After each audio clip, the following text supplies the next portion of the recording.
Media के सभी कर्मियों को, अधिकारियों को सभी का वेलकम है J and K electrical engineering graduate association और J and K power employees and engineer coordination committee की तरफ से। जैसा कि आप जानते हैं 9 सितंबर को एक दिन का 24 घंटे का पूरा मास प्रोटेस्ट लीव रखा गया और आपने उस प्रोटेस्ट को कवर किया, जहां पे जूनियर इंजीनियर से लेकर चीफ इंजीनियर और टेक्निकल कैडर के तमाम टेक्निकल कैडर का सपोर्ट, डेली वेजेस का सपोर्ट इस 24 आवर की कॉल को बहुत ज़बरदस्त तरीके से मिला। और पूरे जे.एंड.के में हमने बताया कि किस तरीके से रिजेंटमेंट को एक्सप्रेस करने के लिए चीफ इंजीनियर भी प्रोटेस्ट में शामिल होने के लिए मजबूर किए गए। आज की डेट में 9 तारीख के प्रोटेस्ट के इतने दिन होने के बाद भी, क्योंकि हमने उस दिन गवर्नमेंट को फिर से हमने जब इनडिफरेंट एटीट्यूड गवर्नमेंट का देखा और गवर्नमेंट की तरफ से कोई भी हाई लेवल पे इनिशिएटिव नहीं लिया गया at the level of the chief secretary और द वर्दी लेफ्टिनेंट गवर्नर साहब की तरफ से, तो 9 तारीख को ये तय किया गया कि 25 और 26 को सितंबर को एग्जैक्ट 15 दिन के बाद 9 तारीख से 48 घंटे का जो है पूरा प्रोटेस्ट रहेगा, वर्क बाइकआउट रहेगा। सभी जो हमारे इंजीनियर्स और एम्प्लॉयज़ हैं 48 घंटे की जो अपनी स्टेटमेंट दे चुके हैं, जनरल काउंसिल डिसाइड कर चुका है।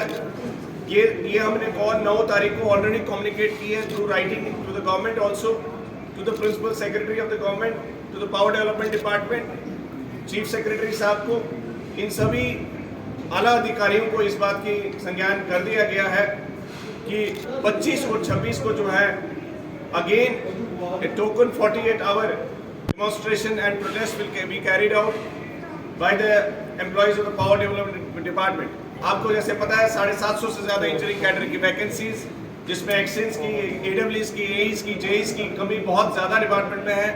नीचे टेक्निकल कैडर्स में 4000 से ज़्यादा पोस्टें खाली हैं, जिसकी वजह से डेली वेजेस अभी तक रेगुलराइज नहीं हो पा रहे। ये सभी कैस्केडिंग इफेक्ट है, इसको आप कहते हैं ऊपर से नीचे तक।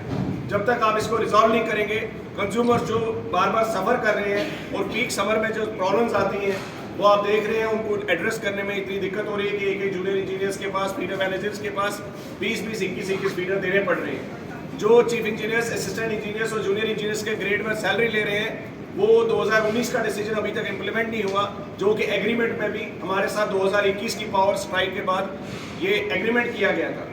मैं जम्मू की जनता से और कश्मीर में भी आज ये प्रोविंस में पूरी एक प्रेस कॉन्फ्रेंस की जा रही है इसी मसले पे कि गवर्नमेंट ने जो agreements, commitments, state administrative council decisions, ये सब की अहमियत आजकल समझ नहीं आ रही है, ये डस्टबिन में क्यों जा रही है। इतने बड़े लेवल पे जब हम कोई डिसीजन करवाते हैं, इतनी फाइट बैक करते हैं, लोगों को कभी कभी इनकन्वीनियंस भी होता है, उसके बाद उन डिसीजंस के ऊपर इम्प्लीमेंटेशन क्यों नहीं होती, ये या तो आला अधिकारी जानते होंगे या तो इस देश के जो गृह मंत्री भी जानते होंगे, क्योंकि हम currently directly under the ministry of home affairs है, तो मिनिस्ट्री ऑफ होम अफेयर्स से भी ये रिक्वेस्ट करेंगे कि जम्मू कश्मीर में जो मुलाजिम काम कर रहे हैं पीडीडी में, उनके बजट में जो बाकी यूनियन टेरिटरीज में इंजीनियर्स और एम्प्लॉयज पीडीडी के सिमिलर पावर डिपार्टमेंट के काम कर रहे हैं, उनके एम्यूलमेंट्स, उनके एश्योर्ड कैरियर प्रोग्रेशन, उनके बाकी आपके करियर के जो भी प्रोस्पेक्टिव्स हैं वो कितना बेहतर है। और आज यहाँ पे इतना एफर्ट करने के बाद भी, इतने मीगर स्टाफ के होने के बाद भी, इतना एफर्ट डालने के बाद भी जब रिजल्ट्स नहीं आ रहे हैं, तो हम कहना चाहते हैं आदरणीय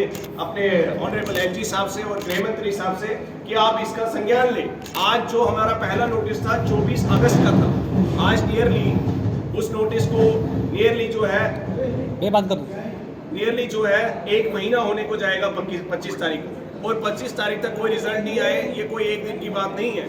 आप जो ये आज हम प्रेस कॉन्फ्रेंस इसीलिए फिर से कर रहे हैं ताकि सरकार को ये पता चले कि उन्होंने जो पहले हमारा 1 महीना होने को आएगा, 25 तारीख को 1 महीना होने को आएगा, और एडिशनल चार्ज सिस्टम अभी तक खत्म नहीं हुआ, बल्कि और एडिशनल चार्ज इन 10 दिनों में भी दिएगी।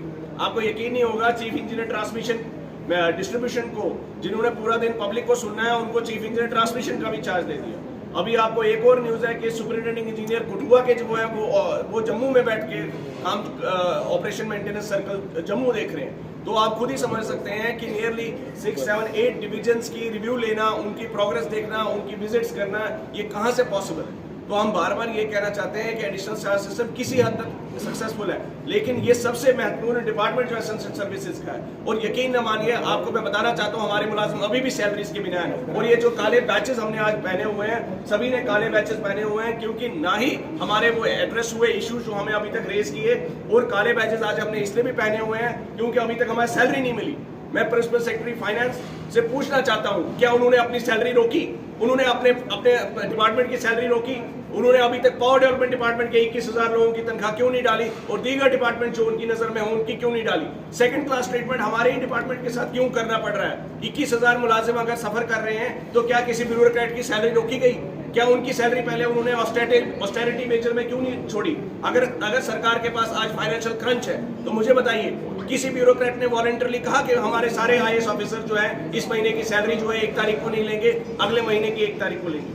किसी KS ऑफिसर ने कहा क्यों पावर डिपार्टमेंट के एम्प्लॉइज और इंजीनियर्स को सभी को सफर कराया जा पा रहा है? हमारा जो डेली वेजर है उसको 9,000 रुपए तनख्वाह मिलती है, वो 9,000 भी उसको नहीं दिए जा रहे हैं और एक डेढ़ महीना डिले किया जा रहा है। आज कितनी तारीख होने जा रही है? 19 तारीख होने को जा रही है। पिछले महीने हमें 1 महीने बाद 25 तारीख को तनख्वाह मिली, इस महीने अभी तक सैलरी नहीं मिली।